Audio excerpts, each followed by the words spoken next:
Hello. Hopefully, people can hear me. And you see the mess of my living room right here. Um, Jack West from Stephen Avery Project and Justice with Jax and MAM Gossip over on Facebook. Then, obviously, this Justice with Jax here on YouTube. I just finished the first episode of this piece of shit called Convicting a Murderer. Um, if somebody can let me know if you can hear me, because usually I do this stuff upstairs. Hi, Mary. I do this upstairs on that computer, but I literally just finished it. The credits just rolled on the first episode. And I also have things I gotta do in the next hour, so I don't have a whole lot of time. So I wanted to just jump on and discuss this first episode. So, Mary, if you can let me know, can you hear me? Because I know that's been a problem on here before, that people cannot hear me when I go live on this computer. I'm going to continue to just talk and do what I do. And yes, thank you, Crockett. So on my second screen here, I took notes as I watched Convicting a Murderer. And thank you, Mary. So I will go through my notes and I will tell you what is in this episode as well as my thoughts on what I saw. I should start this by saying all of you will already know this if you follow me regularly. I am a staunch supporter of Stephen Avery's innocence. I know Stephen is innocent. It has nothing to do with any relationship with Stephen, anything like that. The facts, the science, everything tells you that Stephen Avery is innocent. I do not go off of just making a murderer. Making a murderer is just the starting point for most people who are an actual supporter. I have done many of my own investigating into this case, going to the alleged crime scene, reading all the court documents, looking at all the evidence. So I am not what this stupid documentary wants to make, as they keep referring to people as truthers. Um, I am not somebody who just watched Making a Murderer and is going by only that.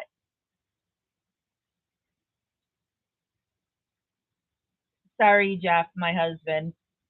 I know I'm too lazy to go upstairs and go turn all that stuff on. I just wanted to get going now, but maybe in the other ones I will. And Jeff, let me know when my printing's done because that's the thing that I got to go do. I've got somebody coming here in an hour and a half to we have to go do something. Um anyway, I've done my own research. And I know that makes me sound like a douchebag, like I think I'm somebody important or something. Um, and I don't intend it that way, but that's how it comes off. All right. If I ever were to come across something that said Stephen Avery was guilty, I would say so. I don't have a blind loyalty to Stephen. I follow the facts and the evidence. And everybody thanked my husband right there, Jeff the executioner, because I didn't want to use my card to to buy this stupid thing. Um, and I asked him to use his credit card that will be easier to lock down because I just plan on watching these 10 episodes and then deleting this freaking membership because they're going to charge you per month. and I wanted something more secure to be able to lock this down. I'm not giving them any more money than we freaking have to. You know, Christopher, my moderator, really kind of talked me into that I have to watch this and discuss it because there's all these people from our Stephen Avery Project page and Justice with Jax and MAM Gossip that want to hear my thoughts on this mess. Yes, Merman, I am not a lawyer. Hey, oh, and then I have to also do the douchebag thing of make sure you click like and subscribe. Oh, whatever. All right.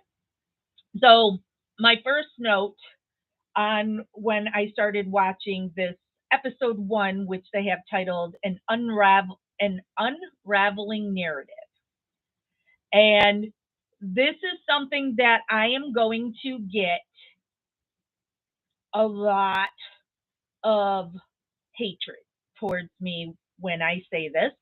There's going to be awful posts that are going to be posted on here, and then it'll carry over onto Stephen Avery Project and stuff. I am somebody who works in politics, and I try to keep my wrongful conviction stuff um, politics free.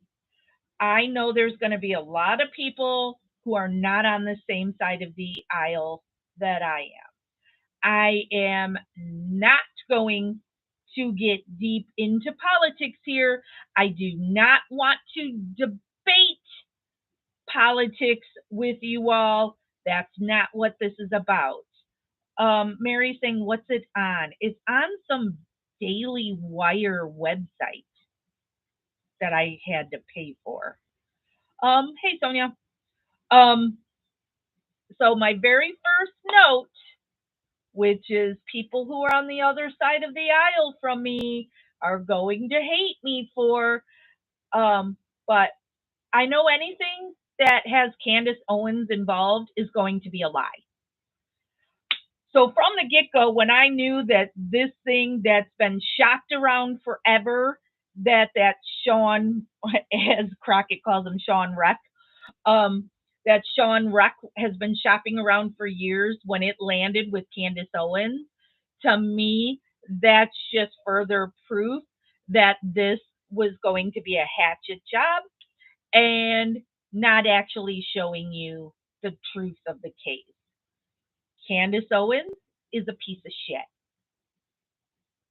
And that's all I'm going to say about that. It starts out playing one of those infamous jail calls that we have listened to.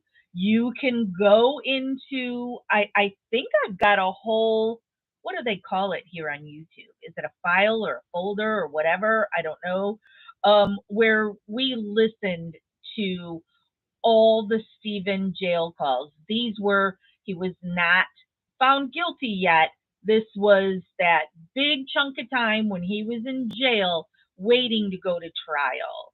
That playlist. There you go, Merman. Thank you. See, I'm so knowledgeable on these things. So we've listened to those calls. We have discussed those calls. We know in those calls that Stephen isn't always the nicest guy. I've readily said that to you all that is Stephen a saint? No. But none of that means he did anything to Teresa Halbach. And so this first episode starts with it's a jail call with Debbie. Now you remember Debbie. Debbie is somebody, or maybe you don't. For those that don't remember who Debbie is, Debbie is somebody who lived in the Manitowoc area at the time of the case, the Penny Bernstein case, and then when the Teresa Halbach case came about, she was right away believing in Stephen's innocence, and she reached out to him and became a confidant to Stephen. She was a lonely housewife. She was married, but she was thinking of Steven as her boyfriend. She was um, doing a lot of things for Steven. And she is the one that actually was the go between getting the documentarians that made Making a Murderer onto Steven's case. And so the very first thing in this, do we call it a mockumentary? I don't know what you call this. I guess the phrase of the day is piece of shit. I am saying piece of shit so much. Um, but so it's a jail call with Debbie talking to Steven about the documentarians, her talking to him. And they're doing the thing in this where they're showing clips of other uh, news reports, interview shows, that kind of stuff. So you're seeing cuts of that. So then we also see that the documentarians on interview shows. You see Dean Strang talking at one of the what do you call it? It's not a press tour. The tour that Strang and Buting did. So it's a snippet of one of the things that they did where Buting is talking about the history of the documentarians on how they got um, interested in Stephen's case. Um, one of my notes here says they play pathetic, dramatic music behind everything. Now, this is not me being um, prejudicial, but the music from Making a Murderer, you really do feel something. And it was done so well. But this music that they're playing in this mockumentary is just so pathetic and cheesy, in my opinion, that it's just really trying to get you to go, look at this stuff that they're showing that really isn't the truth. It's horrible. Um, and so you go from now learning about the documentarians to there's going 10 years later, Making a Murderer comes out. And then there's these interviews with these miscellaneous people that are getting the title of case enthusiast. Another one calls themselves an Avery Dassey supporter. And then there's a guy that his title is case enthusiast. All right. So of the three people they showed there, this first person that they list as a case enthusiast, later on in this episode, you see that she is a guilter. The one that calls himself an Avery Dassey supporter, she's a crazy nut job that I actually met them in person when Strang Buting had brought their tour to Chicago. And Buting had given me tickets for me and my husband and another couple that went with me to there. I actually sat next to Buting's wife at that event. And then Buting had me come backstage when it was over to talk to him. And this person who calls themselves an Avery Dassey supporter was there. And just it always stays firmly in my mind on how nuts she was to meet Buting. That she was like a Buting stalker, and she brought him a shirt and wanted his autograph and was all got to get her picture with him and stuff. And so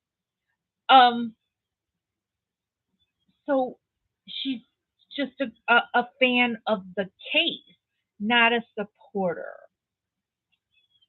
The guy is somebody who originally started out on this case as a truther. If I hate the word truther. I don't call myself a truther. And this episode was making it out like everybody who is on my side of the case goes by truther. I do not go by truther. Um, but this dude starts out as a truther, and then he became one of the biggest guilters who he went to Manitowoc at one point and met up with Ken Kratz and his wife. And so he's hanging out with Ken Kratz, and then he went to the stupid rally at the courthouse that Stephen's niece Carla and Barb basically just used for their fans to come and kiss their feet.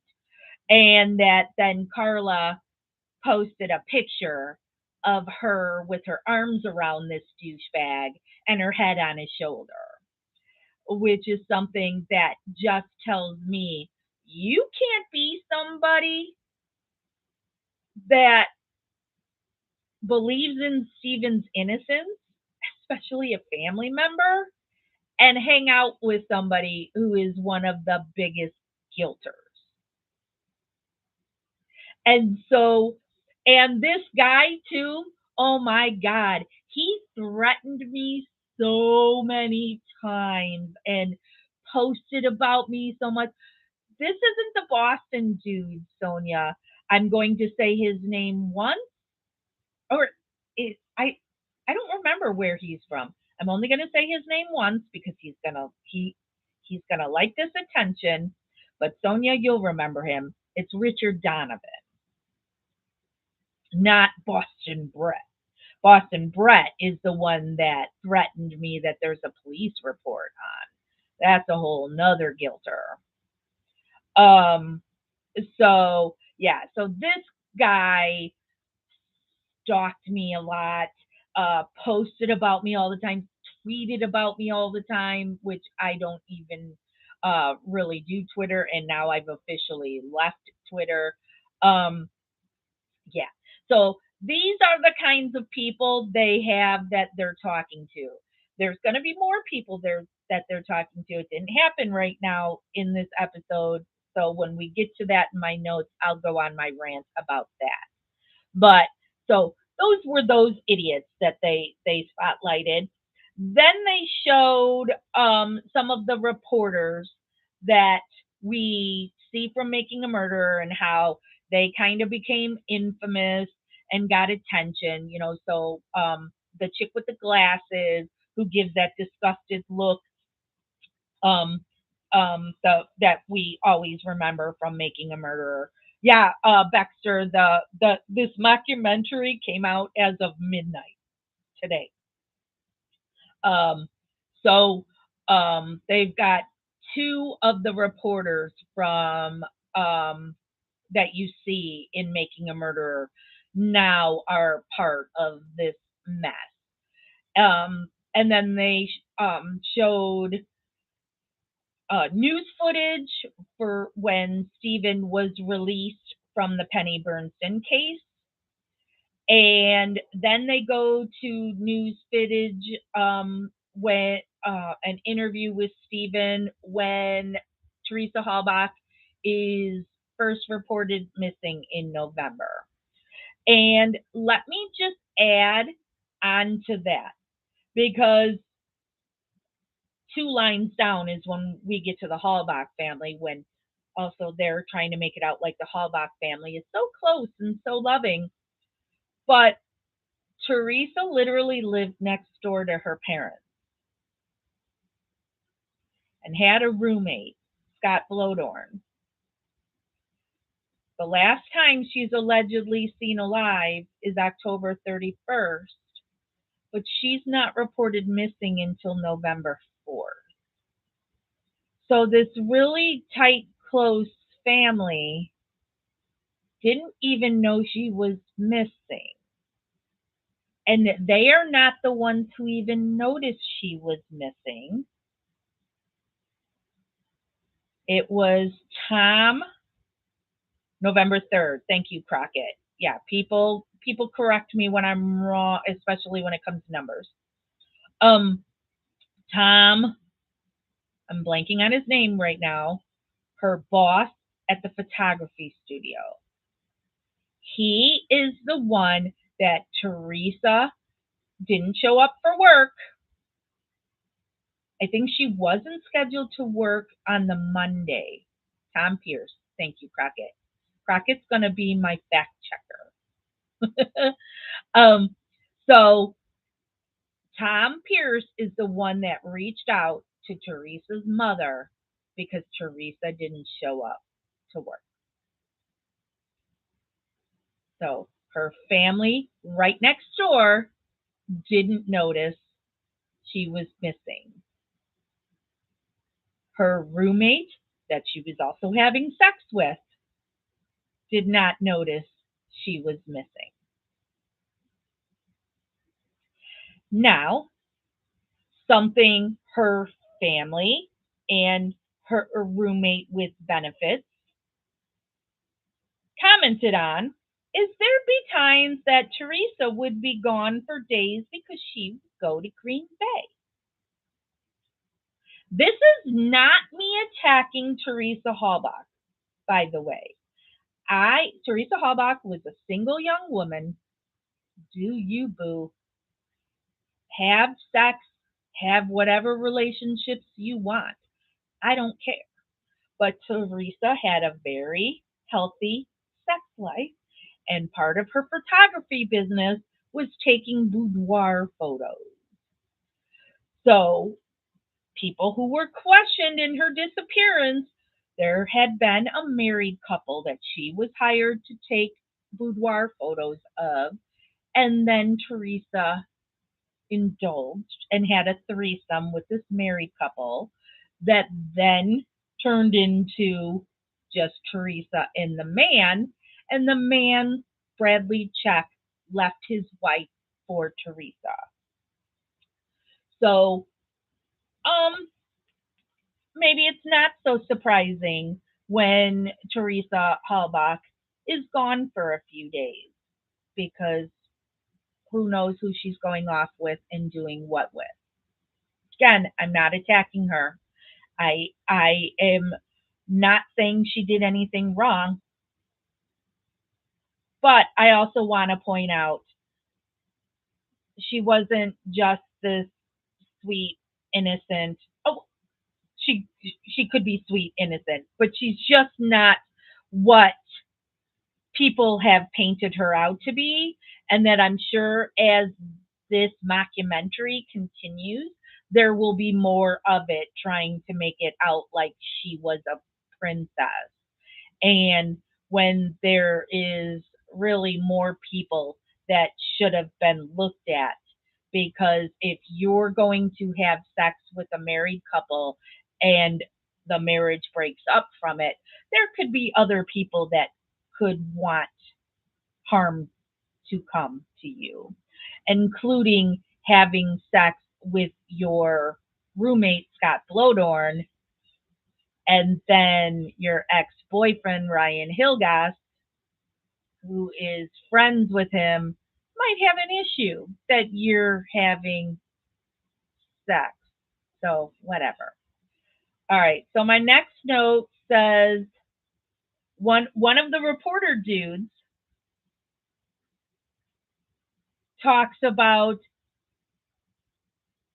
can't believe after the Penny Bernstein stuff that now Teresa Halbach is last seen with Stephen Avery, which this is how he worded it because I wrote it down, prime suspect and likely murderer. So just another one. And so this guy, this reporter's name was Dan, is instantly saying Stephen is the likely murderer. Why?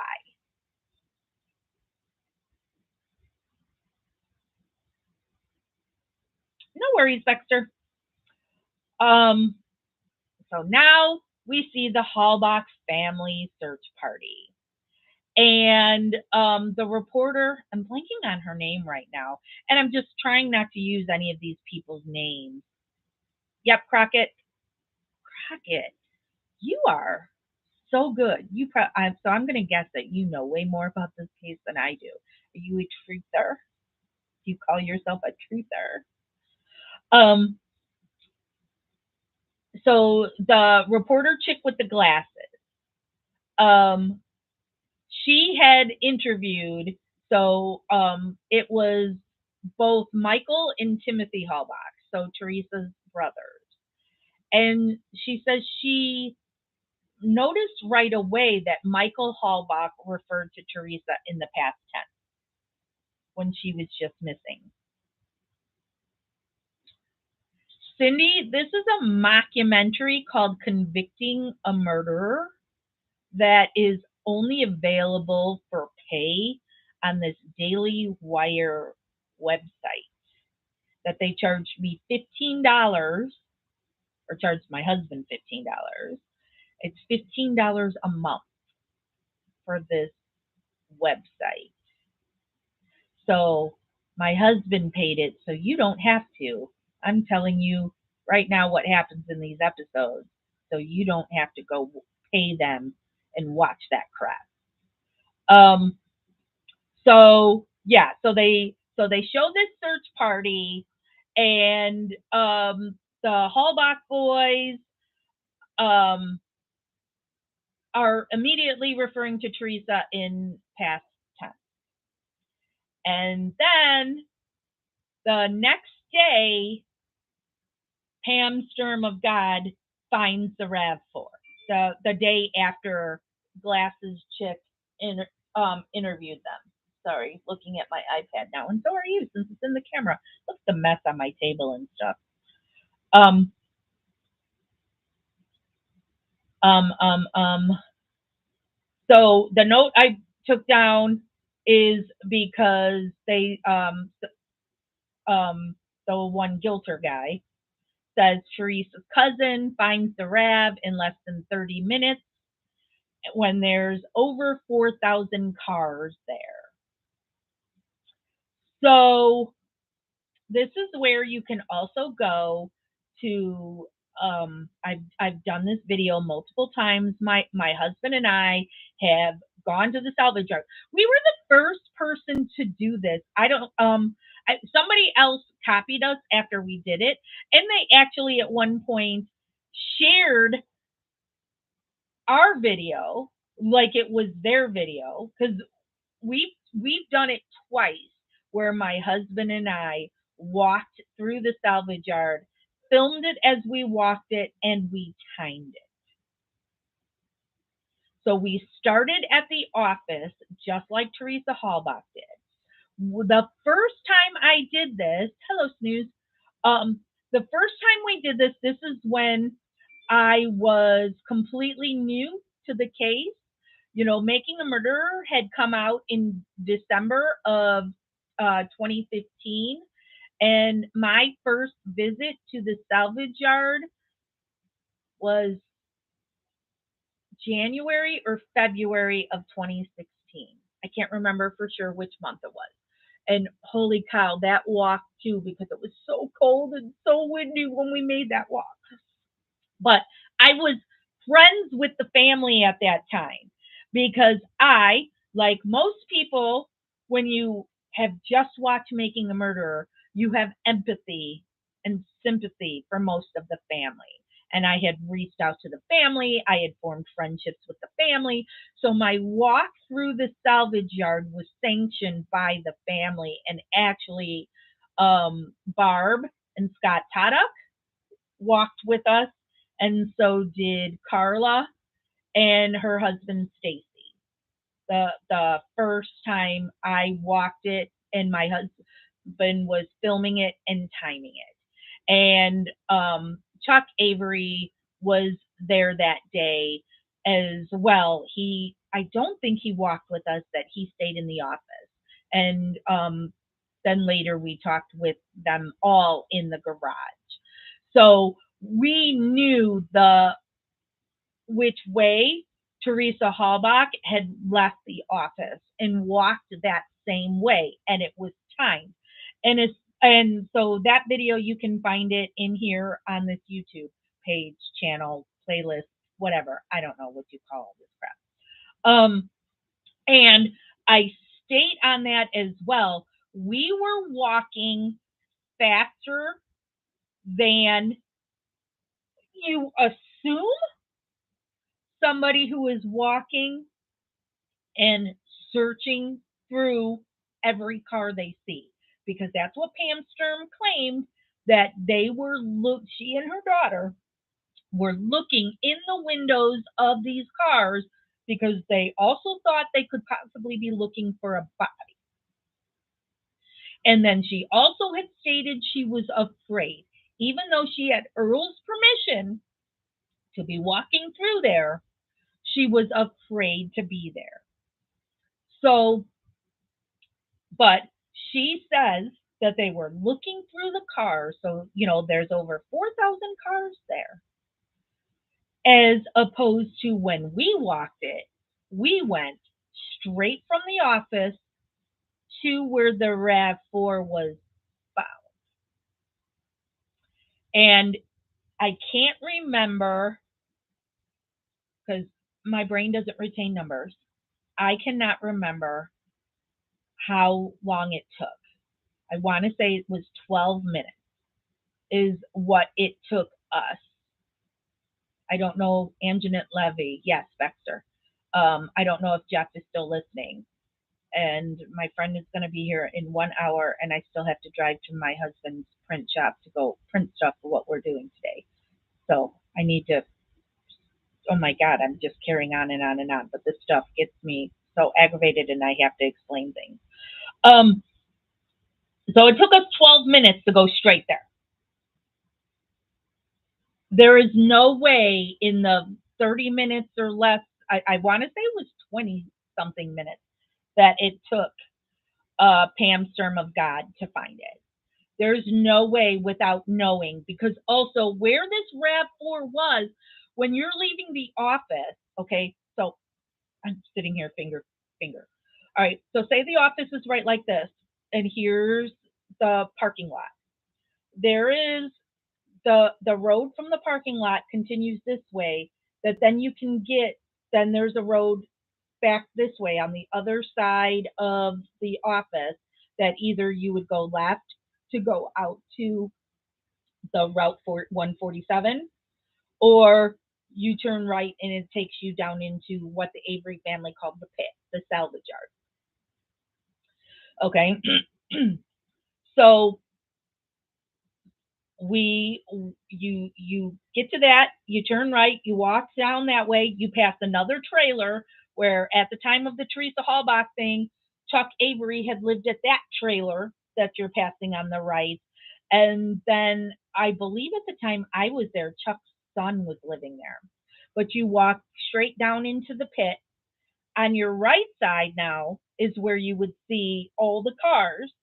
And when I'm going there, there's not nearly 4,000 cars, because the salvage yard has suffered since the case, and they're not getting all the cars that they used to. And so you're walking straight down this way. And when Pam Sturm was there, the car crusher would have been down here. Then there's trees. But then there's a little road that's behind those trees. And there's a pond right there. So there's trees, a little pond, and then the little road, and then trees, and the Redont quarry. So instead of, as you're walking down that road and you see all these cars here, and then you starting to do your looking through these cars, this person went straight down to where these trees in the pond were, and then still went past that to go down here to that little side road. That is not what somebody would do when you just show up there to go all the way and to basically start at that corner, bypassing all the cars that are all right here. You just kept going down to here. You wouldn't have done that.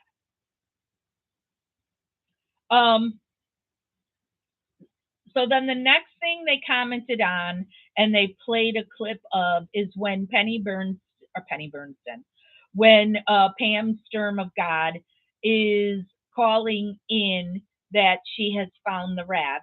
And they're the ones that comment that she acted like she. Oh, good. My husband said that my friend who is meeting here was just at his print shop and picked up what I needed to get, so I don't have to go there. Thank you. Um, um, that Penny, I keep saying Penny, Pam acted like she won a game show. It's not like, oh my God, this is scary because here's my cousin's car and this looks all suspicious. She was all excited when she found that car. And she claimed to be a former investigator, a private eye, whatever, and wanted to touch the car and go in the car and all. And then they played her on the stand saying God showed her the way. And that's how she was able to find it so fast.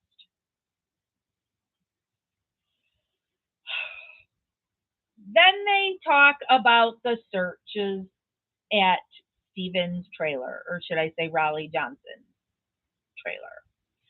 And that they searched his house, his trailer, whatever you want to call it. They find the key, the magic key, 3 days later after 7 searches. All of a sudden, now they're able to find the key. And who finds the key?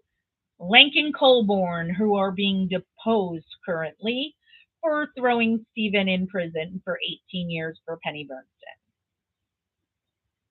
And then it's Lank, right, who also finds the magic bullet after how many searches, how much time had passed in this dirty garage that's got dust all over, dust everywhere except for on the magic bullet casing. Then we hear the Colborn clip and see it of him on the stand and calling in the plate. They talk about they show the clip from Making a Murderer about the blood vial, and so they're trying to make it out like Making a Murderer is being misleading to you and showing you these things like on the blood vial. And if I was upstairs, I would show you again my blood vial.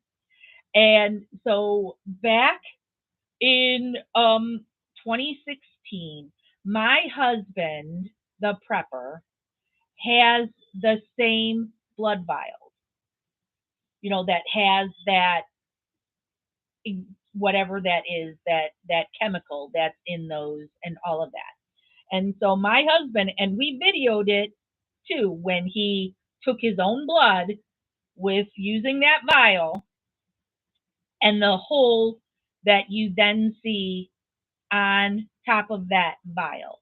So it is common practice for there to be a hole in that vial. And so in Making a Murderer, anticoagulant, thank you, Merman. In Making a Murderer, and when Buting and Strang first come across this blood vial that Manitowoc still has in their custody from the Penny Bernstein case, it's a big aha moment when you see the hole on the bottom, because then you're thinking this would be recent. That is not setting you up with fake facts. That is truth. That if you were to open that, that's a natural thing. What you would think would happen, that you would automatically jump to, this has to be recent, that somebody went in there. And then the thing that came out at that time, after Making a Murderer, was that no, that's how the blood goes in. There's going to be that hole on there, blah, blah, blah. And so I still have this blood vial. I've shown it a million times here, that now it's been an aha thing of recent, because now when I look at that top of that blood vial that Jeff did back in 2016, and it is now 2023, there's no more hole. Because that's the thing with those lids, that they're self-sealing. That's why you're able to put the needle in and your blood goes in, blah, blah, blah. So that hole is only staying there, even though it seals at first and you can still see a hole. But now, after all these years, and it had been years since I had looked at that blood vial, it was just kind of I pulled it out at one time and I'm like, oh my God, the hole is now gone from when he did it in 2016 to now being 2023. So we're back to, I'm sorry, folks, and this is a Jack's exclusive, because nobody else talks about this. It has to be more recent if there's the hole on the top, because the blood vial I have, the hole is gone. It is completely sealed up in this period of time now. So I digress. The next thing they show is March 2006 and Brendan's confession. They show some clips of Brendan's interrogation. They show the part when they say who shot her in the head, and Brendan saying he did. I'm not going to get too much into the weeds on Brendan's forced confession. I don't have the time to get into it here. And I've done it so many times. But 100% Brendan's confession was coerced, and Brendan is 100% innocent. I'm sure they're going to get more into it in their 10 episodes. So I will have more time to get into that. So I am not going to get into those weeds now. They then showed that Brendan was found guilty on August 2nd. And then they show one of the clips, one of the clips that always sends me into a rage. Stephen's judge saying, and I was typing as he said it to get his exact words, that Stephen is probably most dangerous individual to ever